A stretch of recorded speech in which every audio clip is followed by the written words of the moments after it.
13 இடங்களை கைப்பற்றி அதுல கட்டிடங்களை அமைத்து வீடுகளை அமைத்து அதிலே யூதர்களை குடியேற்றுவதற்குரிய ஒரு திட்டத்தை அவர்கள் முன்மொழிந்திருக்கிறார்கள்.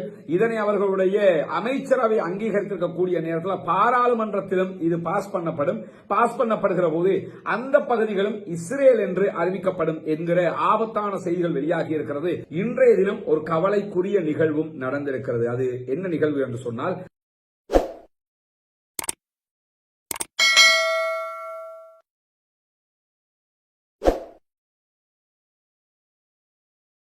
அஸ்ஸலாமு அலைக்கும் வரஹ்மத்துல்லாஹி வபரகாத்துஹு. அன்பிற்கினிய சகோதர சகோதரிகளே, நம் அனைவர் மீதும் ஏக இறைவனுடைய அமைதியும் கருணையும் உண்டாகட்டுமாக என்கிற உயரிய பிரார்த்தனைகளோடு காசா மற்றும் பாலஸ்தீன பெருநிலப்பரப்பிலே இஸ்ரேலிய ஆக்கிரமிப்பு ராணுவத்தினால் நடத்தப்பட்டு வரக்கூடிய தாக்குதல்கள், அழிவுகள் தொடர்பான செய்திகளைத்தான் நாம் தொடர்ந்து பார்த்து வருகிறோம். அந்த வகையில காசாவில் தாக்குதல்கள் ஆரம்பிக்கப்பட்டு இன்றோடு 534வது நாளாக இருக்கிறது. 534வது நாளாக என்னவெல்லாம் நடக்கிறது பாலஸ்தீனத்திலே என்கிற செய்திகளைத்தான் நாம் பார்க்க இருக்கிறோம். இன்றைக்கு பல முக்கியமான செய்திகள் வெளியாகி இருக்கக்கூடிய நிலையில முதன்மையாக நாம் பார்க்க இருக்கக்கூடிய செய்தி என்னவென்று சொன்னால், பாலஸ்தீனத்தின் மீது காசாவின் மீது மீண்டும் தாக்குதல்களை இஸ்ரேல் ஆரம்பித்திருக்கக்கூடிய நிலையில தாக்குதல்களால் பாதிக்கப்படக்கூடிய மக்களை, தாக்குதல்களால் உயிரிழக்கக்கூடிய மக்களை காப்பாற்றுவதற்காக முயற்சிகளை பாலஸ்தீன சுகாதார அமைப்பு தொடர்ந்து மேற்கொண்டு வருகிறது. அந்த அடிப்படையில் தாக்குதலுக்குள்ளாகக்கூடிய மக்களை பாதுகாப்பதற்காக மருத்துவமனைக்கு எடுத்துக்கொண்டு போவதற்காக செல்லக்கூடிய ஆம்புலன்ஸுகளையும் தடுத்து நிறுத்தி அதன் மீதும் தாக்குதல்களை நடத்துவதற்கு ஆரம்பித்திருக்கிறது இஸ்ரேலிய ஆக்கிரமிப்பு ராணுவம் என்கிற செய்திகள் இன்றைக்கு வெளியாகி இருக்கக்கூடிய அதே நேரத்தில் மேற்கு கரை என்று சொல்லக்கூடிய வெஸ்ட் பேங்க் பகுதிகளில் 13 புதிய குடியேற்றங்களுக்கு அனுமதி வழங்க இருப்பதாக இஸ்ரேல் இன்றைக்கு அறிவித்திருக்கிறது. மேற்கு கரை என்கிற வெஸ்ட் பேங்க் பகுதிகளை தான் தொடர்ந்து அவங்க கைப்பற்றி வர்றாங்க. ஜெருசலத்தினுடையவே பெரும் பகுதிகளை அவங்க கைப்பற்றி இஸ்ரேல் என்று அறிவித்திருக்கக்கூடிய நேரத்தில் தான் தற்போது 13 இடங்களை கைப்பற்றி அதுல கட்டிடங்களை அமைத்து வீடுகளை அமைத்து அதிலே யூதர்களை குடியேற்றுவதற்குரிய ஒரு திட்டத்தை அவர்கள் முன்மொழிந்திருக்கிறார்கள். இதனை அவர்களுடைய அமைச்சரவை அங்கீகரித்திருக்கக்கூடிய நேரத்தில் பாராளுமன்றத்திலும் இது பாஸ் பண்ணப்படுகிற போது அந்த பகுதிகளும் இஸ்ரேல் என்று அறிவிக்கப்படும் என்கிற ஆபத்தான செய்திகள் வெளியாகி இருக்கிறது. இந்த செய்திகளுக்கு இன்றைக்கு பாலஸ்தீன விடுதலை அமைப்பு கடுமையான கண்டனத்தை தெரிவித்திருக்கிறது. எங்களுடைய நிலங்களை நீங்கள் தொடர்ந்து ஆக்கிரமிப்பதை நாங்கள் ஒருபோதுமே ஏற்றுக்கொள்ள முடியாது என்று அவர்கள் கண்டித்திருக்கக்கூடிய நேரத்தில் தான் ஆக்கிரமிக்கப்பட்ட மேற்கு கரை வெஸ்ட் பேங்க் பகுதிகளில் இன்றைக்கும் 12 அப்பாவி சகோதரர்களை இஸ்ரேலிய ஆக்கிரமிப்பு ராணுவம் கைது செய்திருக்கிறது என்கிற செய்திகளும் வெளியாகி இருக்கிறது. இந்த நிலையில இஸ்ரேலுக்குள்ள பெஞ்சமின் நெத்தன்யாகுவுக்கும் அவருடைய அரசாங்கத்துக்கும் எதிராக தொடர்ந்து போராட்டங்கள் நடைபெற்று வருகிறது. குறிப்பாக நம்ம எடுத்துக்கிட்டோம்னா பெஞ்சமின் நெத்தன்யாகுவுடைய அரசாங்கத்துக்கு எதிராக நேற்றைய தினம் சாட்டர்டே மட்டுமே டெல் அவிவ், ஜெருசலம் உள்ளிட்ட பல பகுதிகளில் டசன் கணக்கான ஆர்ப்பாட்டங்கள் நடைபெற்றது. அதுல டெல் அவிவ்ல நடைபெற்ற ஆர்ப்பாட்டத்தில் 1 லட்சத்துக்கு மேற்பட்டவர்கள் பங்கெடுத்தார்கள் என்கிற செய்திகளும் இன்றைக்கு வெளியாகி இருக்கிறது. இஸ்ரேலிய பிரதமர் பெஞ்சமின் நெத்தன்யாகு பதவி விலக வேண்டும் என்றும் உடனடியாக காசாவில் சமாதானம் கொண்டு வரப்பட வேண்டும் என்று சொல்லியும் பாலஸ்தீன விடுதலை அமைப்போடு இனிமேல் யுத்தம் தேவையில்லை என்று சொல்லியும் இந்த ஆர்ப்பாட்டங்கள் நடத்தப்பட்டு வருகிறது. இந்த ஆர்ப்பாட்டங்களை தடுப்பதற்கு பெஞ்சமின் நெத்தன்யாகு முனைகிற அதே நேரம் யுத்தத்தை தொடர்கிற போதுதான் அவருடைய ஆட்சியை அவர் தக்க வைத்துக் கொள்ளலாம் என்று நினைக்கிறார். இந்த ஆர்ப்பாட்டங்களுடைய இன்னும் ஒரு முக்கியமான கோரிக்கை அவங்க சொல்லியிருக்கிறது தான், இஸ்ரேலுடைய உள்நாட்டு பாதுகாப்பு பிரிவாக இருக்கக்கூடிய ஷின்பத்தினுடைய தலைவர் பதவி நீக்கம் செய்யப்பட்டிருக்கிறார். அதே போன்று இஸ்ரேலுடைய அட்டர்னி ஜெனரல் சட்டமா அதிபரும் பதவி நீக்கம் செய்யப்பட்டிருக்கிறார். இப்படி இஸ்ரேலிய அதிபர் பெஞ்சமின் நெத்தன்யாகுவுக்கு எதிராக யாரெல்லாம் நிற்பார்களோ அவருடைய அரசியலை அஸ்தமிக்க வைக்கிற விதமாக, அரசியல் இருந்து அவர் ஓரம் கட்டுகிற விதமாக யாரெல்லாம் பாலஸ்தீன மக்களுக்கு ஆதரவாக அல்லது இந்த யுத்தத்தை முடிக்க வேண்டும் என்று பேசுகிறார்களோ அவர்கள் அத்தனை பேரையுமே ஓரம் கட்டிவிட்டு யுத்தத்தையே தொடர்ந்து செய்து ஆட்சியை தக்க வைத்துக் கொள்வதற்கு அவர் முனைகிறார் என்கிற குற்றச்சாட்டுகள் தான் இன்றைக்கும் வெளியாகி இருக்கக்கூடிய நேரத்தில் இன்றைய தினம் ஒரு கவலைக்குரிய நிகழ்வும் நடந்திருக்கிறது. அது என்ன நிகழ்வு என்று சொன்னால், பாலஸ்தீன விடுதலை அமைப்பினுடைய கான் யூனிஸ் பகுதிகளுக்குரிய அரசியல் துறை தலைவராக செயல்பட்டு வந்த மூத்த அதிகாரி சலா அல் பர்தாவில் இன்றைக்கு உயிரிழந்திருக்கிறார், கொல்லப்பட்டிருக்கிறார், ஷஹீதாகி இருக்கிறார் என்கிற செய்திகள் வெளியாகி இருக்கிறது. இன்னாலில்லாஹி வ இன்னா இலைஹி ராஜிஊன். இந்த சலா அல் பர்தாவில் அவங்களை பொறுத்தவரையில அவர்கள் ஒரு அரசியல் ரீதியிலான தலைவராகத்தான் செயல்பட்டார்கள். அவங்க கான் யூனிஸ்ல இன்றைக்கு இன்றைக்கு அவருடைய வீட்டில் இருக்கிற நேரத்தில் தான் கொல்லப்பட்டார்கள், ஷஹீதானார்கள். அதிகாலை நேரத்திலேயே இஸ்ரேலுடைய வான்வழி தாக்குதல்கள் தான் அவர்கள் தாக்குதலுக்குள்ளாகி உயிரிழந்திருக்கிறார்கள் என்கிற கவலைக்குரிய செய்திகள் வெளியாகி இருக்கிறது. இவரை பொறுத்தவரையில் சலா அல் பர்தாவில் அவங்களை பொறுத்தவரையில பாலஸ்தீன விடுதலை அமைப்பினுடைய மிக முக்கியமான ஆட்களில் ஒருவராக இவரும் செயல்பட்டவர். குறிப்பாக சகோதரர் பர்தாவில் அவர்கள் 1959 மாதம் ஆகஸ்ட் 24 காசாவினுடைய கான் யூனிஸ்ல பிறந்தவங்க. இவர்கள் எகிப்தில அரபு இலக்கியத்தை கற்றுக்கொண்டது மட்டுமல்லாம 2001 பாலஸ்தீனத்திற்கு வந்து பாலஸ்தீனத்தினுடைய இலக்கியத்தில் முனைவர் பட்டத்தையும் அவர்கள் பெற்றுக் கொண்டிருக்கிறார்கள். 1990 காலப்பகுதிகளில் பாலஸ்தீனத்தினுடைய பாடசாலைகள், பல்கலைக்கழகங்கள் என்ற அனைத்திலும் இவர்கள் விரிவுரையாளராக பணியாற்றி இருக்கிறார்கள். சலா அல் பர்தாவில் அவர்கள் 1997 ஆண்டுகளில் 1997 தொடக்கம் 2001 வரைக்கும் ரிசாலா என்கிற பாலஸ்தீன பத்திரிகையினுடைய செய்தி ஆசிரியராகவும் இந்த சலா அல் பர்தாவில் அவர்கள் பணியாற்றி இருக்கக்கூடிய நேரத்தில் தான் 1987 ஆண்டு பிற்பகுதிகளில் பாலஸ்தீன விடுதலை அமைப்பு தோற்றுவிக்கப்படுகிறது.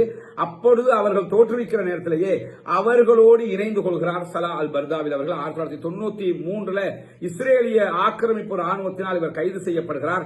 காசா அதே போன்ற அஷ்கலான் ஆகிய பகுதிகளில் கிட்டத்தட்ட 70 நாட்கள் சலா அல் பர்தாவில் அவர்கள் சிறை வைக்கப்பட்டிருந்த நேரத்தில் தான் 2006 ஆண்டு பாலஸ்தீனத்தினுடைய காசாவில் நடைபெற்ற தேர்தல், ஜனநாயக முறை தேர்தலில் போட்டியிட்டது மட்டுமல்லாம போட்டியிட்டு அவர் சட்டமன்றத்திற்கும் தேர்வு செய்திருந்தார்.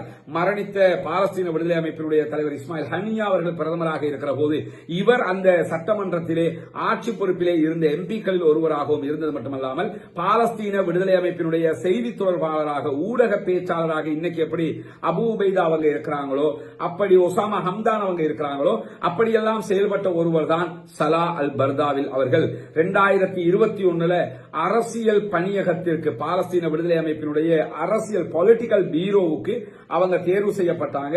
இவருக்கு 3 மகன்களும் 5 மகள்களும் இருக்கிறார்கள். 8 பிள்ளைகள், 3 மகன்கள், 5 மகள்கள். இந்த தாக்குதல்கள்ல பிள்ளைகள் யாரும் கொல்லப்படல, ஆனால் அவருடைய மனைவியும் அவரும் ஷஹீதாகி இருக்கிறார்கள், தாக்குதலுக்கு உள்ளாகி இருக்கிறார்கள் என்கிற கவலைக்குரிய செய்திகள் வெளியாகி இருக்கிறது. சலா அல் பர்தாவில் அவர்களுடைய படுகொலை தொடர்பாக இன்றைக்கு பாலஸ்தீன விடுதலை அமைப்பு இரங்கலை தெரிவித்திருக்கிறார்கள், பகிரங்க கண்டனத்தையும் வெளியிட்டிருக்கிறார்கள். இஸ்ரேலிய ஆக்கிரமிப்பு ராணுவம் தொடர்ந்து அப்பாவிகளை கொள்வதை போன்று அரசியல் தலைவர்களையும் கொள்ளுகிறது என்கிற பகிரங்க குற்றச்சாட்டையும் இன்றைக்கு பாலஸ்தீன விடுதலை அமைப்பு முன்வைத்திருக்கக்கூடிய காட்சியை நம்ம பார்க்க முடியும். இதுல இருந்து என்ன தெரியுதுன்னு சொன்னா, தொடர்ந்தும் அவர்கள் பாலஸ்தீன விடுதலை அமைப்பினுடைய அரசியல் தலைவர்களை கூட, ராணுவ ரீதியிலாக இருக்கக்கூடிய தலைவர்களை இலக்கு வைக்கிறாங்கிறது ஒரு கணக்கு, ஆனா அரசியல் ரீதியிலாக இருக்கக்கூடிய தலைவர்களையும் இலக்கு வைக்கிறார்கள் என்கிற செய்திகள் வந்திருக்கக்கூடிய நேரத்தில் இன்றைக்கும் பாலஸ்தீன விடுதலை அமைப்பு நேரடி யுத்தத்திற்கு நுழையவே இல்லை. முடிந்த வரைக்கும் இந்த சமாதானத்தை எட்டிக்கொள்வதற்கான முயற்சிகளில் தான் ஈடுபட்டு வருகிறார்கள் என்கிற நிலையில தான் இன்றைக்கும் அங்கே இஸ்லாத்தை ஏற்றுக்கொண்ட ஒரு சகோதரி தலைவர் சொல்ற மாதிரி அவங்க இருக்கக்கூடிய ஒரு குழந்தையும் இருக்குது. இப்போ நம்ம என்ன சும்மா தங்க வச்ச மாதிரி வச்சிருக்கிறாங்க. என்னென்னா இதுக்குள்ளே தான் அவங்க வாழ்கிறாங்க. இப்போ நம்ம வந்த நேரத்தில் அவங்க இல்லை, தலைவர் அவங்க சொல்கிறாங்க அவங்க உடம்பு முடியாதவங்க, மருத்துவ தேவைகளுக்காக வெளியே போயிருக்கலாம். ஆனால் இதுக்குள்ளே தான் அவங்க வாழ்கிறாங்க. இப்போ நம்ம வந்த வழியை நீங்கள் பார்த்துருப்பீங்க. இது டோட்டல் காடு. இது பாருங்கள், யானை வேலி இந்த மாதிரி அந்த சும்மா கம்பியை தான் அடிச்சிருக்காங்க. யானை வேலி கிடையாது, அது சும்மா கம்பியை தான் அடிச்சிருக்கிறாங்க. இதுக்குள்ளே தான் அவங்க வாழ்கிறாங்க. இதெல்லாம் கற்பனை கூட, அதான் நம்ம நினச்சி கூட பார்க்க முடியாது. நம்ம இப்படியான ஒரு இடத்துல எப்படி அவங்க வாழ்கிறாங்கங்கிறத இங்கே நீங்கள் பார்க்கலாம். இதெல்லாம் அந்த ஓலைகளால் செய்யப்பட்டது, படலும்பாங்கன்னு எங்களோட ஊரில் ஓலைகளால் செய்யப்பட்ட ஒரு நிலை. எடுக்க முடியல, ஆனால் இதுக்குள்ளே தான் அவங்க வாழ்கிறாங்கன்னும் போது ஆச்சரியமாகவும் கவலையாகவும் இருக்குது. புனிதமிக்க ரமதானுடைய மாதமாக இருக்கிறது.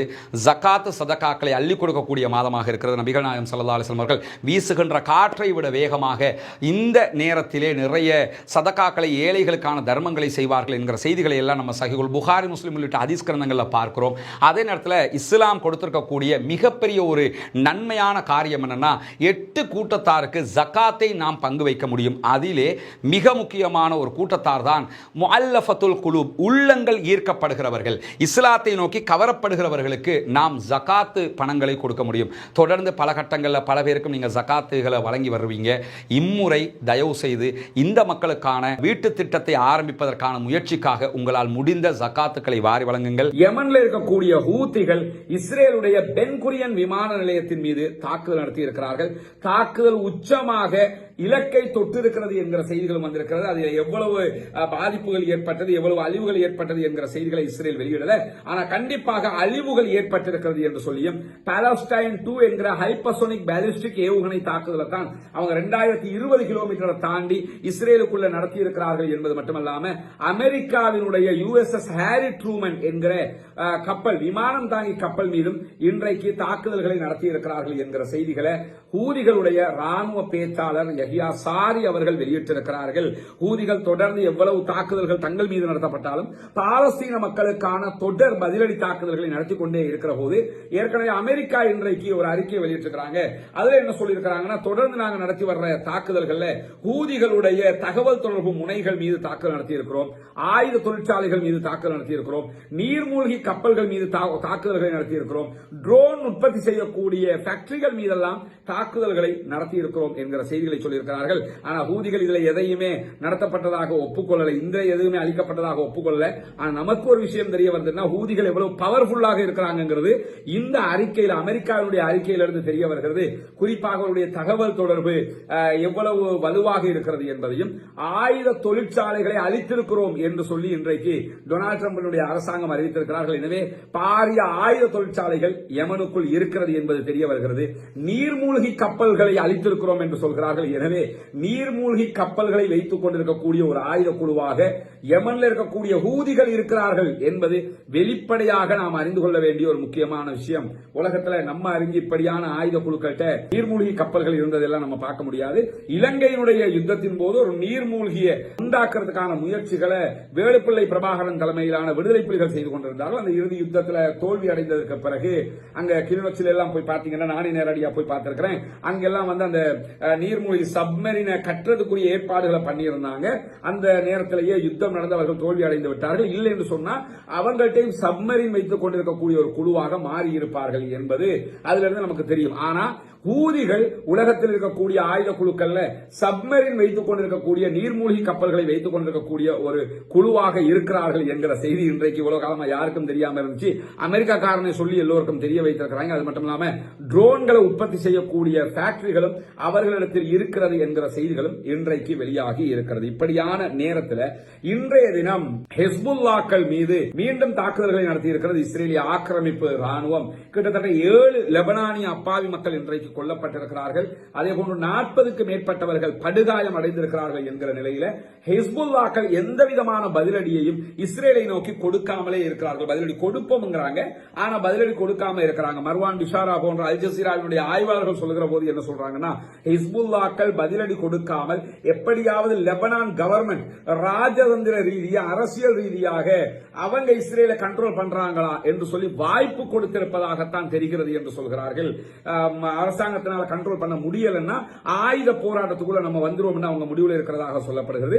எந்த நேரத்திலும் ஹெஸ்புல்லாக்கள் களத்திற்கு வரலாம் என்கிற செய்திகளும் தற்போது வெளியாகி கொண்டிருக்கக்கூடிய நேரத்தில் தான் இன்றைக்கு நீங்கெல்லாம் நிறைய இந்த சமூக வலைதளங்களில் பார்த்திருப்பீங்க. ஒரு காட்டு பூனை சம்பந்தப்பட்ட ஒரு செய்தி. ஒரு காட்டு பூனை இஸ்ரேலுடைய சோல்ஜர்ஸ் எல்லாரையுமே கடிச்சு கொதறி இருக்குது அப்படின்னு சொல்லி போட்டு சில செய்தி தளங்களும் அதை நியூஸ் ஆக்கி இருந்தாங்க. வளமையில இந்த பூனை கடிக்காது, ஆனா திடீர்னு கடிச்சு பிடிச்சி அது எப்படி இருக்குன்னு கேட்டா, அல்லாஹு தஆலா ஆபிரகாவினுடைய யானை படைகளோடு வந்த ஆபிரகாவை அபாபில் பறவைகளை கொண்டு அழித்ததுக்கு நிகரானது என்றெல்லாம் எழுதியிருக்கிறார்கள். முதல்ல ஒன்றை புரிஞ்சுக்கிறீங்க, இது நம்ம எல்லாம் பெரிய அளவுல பேசுகிற அளவுக்கு ஒரு பரபரப்பான செய்தி கிடையாது. இந்த காட்டு பூனைங்கிறது எகிப்து அதே போன்று இஸ்ரேல் காசா பார்டர்ல மட்டும் இருக்கக்கூடிய ஒன்றுல, பாலைவனத்தில் இருக்கக்கூடிய ஒரு வகையான பூனைகள். இது மனிதர்களை சாதாரணமாக தாக்கக்கூடிய ஒரு பூனை. ஒரே ஒரு பூனை தான் தாக்கி இருக்கு. அந்த ஏரியாவில் இஸ்ரேலுடைய முகாம் இருந்ததாகவும் அதுல இருந்த இஸ்ரேலுடைய சோல்ஜர்கள் ஒருத்தர் அல்லது 2 பேரை அந்த பூனை தாக்கி இருப்பதாகவும், பூனையை பிடிச்சு என்ன செஞ்சிட்டாங்கன்னா வனவிலங்குகள் இலாக்காட்ட கொடுத்துட்டாங்க. இந்த பூனை பற்றிய ஆய்வுகளை மேற்கொள்றவங்க அதை பார்த்துக்கிடுவாங்கன்னு சொல்லி அறிவிச்சிட்டாங்க. எனவே இந்த தாக்குதல்களால ஒரு 200 இஸ்ரேல் ராணுவத்தை சேர்ந்தவங்க கொல்லப்பட்டுட்டாங்க, அழிஞ்சிட்டாங்கங்கிற மாதிரி எந்த செய்தியும் கிடையாது. ஆபிரகாமுடைய யானை படையை அழித்த அபாபிலோடு இதை நம்ம சேர்க்கிறதுக்கு எந்த வழியும் கிடையாது. இன்னும் சொல்ல போனா யஹியா சின்வார் தான் வந்திருக்கிறாரு என்றெல்லாம் பேசக்கூடிய காட்சியை பார்க்க யஹியா சின்வாரை அசிங்கப்படுத்தக்கூடிய ஒரு பேச்சுக்களாக இருக்கிறது. எனவே உண்மையாகவே இப்படியான எந்த விதமான ஒரு செயல்பாடும் அங்கு நடைபெறவில்லை. அது சாதாரண ஒரு சம்பவம். காட்டு பூனை அந்த இடத்துல இஸ்ரேல்காரன் இருந்ததுக்கு பதிலாக வேற யாரும் இருந்திருந்தா கூட கடிச்சிருக்கும்ங்கிறத நம்ம புரிஞ்சு கொள்ளணும். எனவே இதை எடுத்து வச்சுக்கிட்டு இஸ்ரேல்காரன் அழிக்கப்பட்டு விட்டான், அபாபில் பறவை வந்து அழிச்ச மாதிரி பூனை வந்து அழிச்சிருச்சு என்றெல்லாம் பேசுறது நியாயம் கிடையாது. இந்த பூனை காட்டு பூனை ஈராக் பாலைவனம், சவுதி அரேபியாவுடைய பாலைவனம், எல்லா பாலைவனங்களிலும் இருக்கக்கூடிய ஒரு காட்டு பூனை தான். இந்த காட்டு பூனையினால எந்தவித ஒரு பாரிய உயிரிழப்புகளும் இஸ்ரேலுக்கு ஏற்படவில்லை. எனவே சமாதான பேச்சுவார்த்தைகளை தொடர்வதற்கான முயற்சிகளை பாலஸ்தீன விடுதலை அமைப்பு தொடர்ந்து செய்வதாக சொல்லி வரக்கூடிய நேரத்தில் சமாதான பேச்சுவார்த்தைகளை முன்னெடுப்பதற்கு நாங்கள் எப்போதும் தயாராக இருக்கிறோம் என்று சொல்லி கத்தாரும் அறிவித்திருக்கக்கூடிய நேரத்தில் தான் தொடர்ந்து இஸ்ரேலிய ஆக்கிரமிப்பு ராணுவம் பாலஸ்தீன மக்கள் மீதான தாக்குதல்களை நடத்தி கொண்டே இருக்கிறார்கள். பொறுத்திருந்து பார்ப்போம் என்னவெல்லாம் நடக்கிறது என்பதை இன்றைக்கு வெளியாக இருக்கக்கூடிய மிக முக்கியமான செய்திகளை தான் இன்னைக்கு நம்ம பார்த்திருக்கிறோம். பாலஸ்தீனம் வெற்றி பெற வேண்டும், பாலஸ்தீனம் சுதந்திரம் அடைய வேண்டும், பாலஸ்தீன மக்கள் நம்மை போன்ற நிம்மதியானவர்களாக மாற வேண்டும் என்கிற உயரிய பிரார்த்தனைகளோடு நமக்கெல்லாம் தெரியும் புனிதமிக்க ரமலானுடைய கடைசி பத்தில் இருக்கிறோம் சகோதரர்களே. உங்களுக்கு தெரியும் இலங்கையினுடைய கிழக்கு பகுதிகளில் இருக்கக்கூடிய பொத்துவில் பகுதிகளில் ஒரு 14 இஸ்லாத்தை ஏற்றுக்கொண்ட குடும்பங்களுக்கான வீடு கட்டுகிற பணியை நம்ம ஆரம்பிச்சிருக்கிறோம். அந்த மக்களுக்காக அல்லாஹுடைய திருப்பொருத்தத்தை நாடி உங்களுடைய ஜகாத்து தான தர்மங்களை எங்களுக்கு வாரி வழங்குங்கள். அது தொடர்பான அறிவித்தல்களை தொடர்ந்து நம்ம போட்டுக்கிட்டு வர்றோம். அதை பார்த்து உங்களால் முடிந்த உதவிகளை அதற்கு வழங்குமாறு கூறிக்கொள்வது. பாலஸ்தீனம் வெற்றி பெற வேண்டும், பாலஸ்தீனம் சுதந்திரம் அடைய வேண்டும், பாலஸ்தீன மக்கள் நம்மை போன்ற நிம்மதியானவர்களாக மாற வேண்டும் என்கிற உயரிய பிரார்த்தனைகளோடு பாலஸ்தீன மக்களுக்காக தொழுகைகளில் பிரார்த்திக்கிற அதே நேரம் ஜனநாயக ரீதியாகவும் குரல் கொடுப்போமாக. வாசல் அல்ஹம்துலில்லாஹி ரப்பில் ஆலமீன்.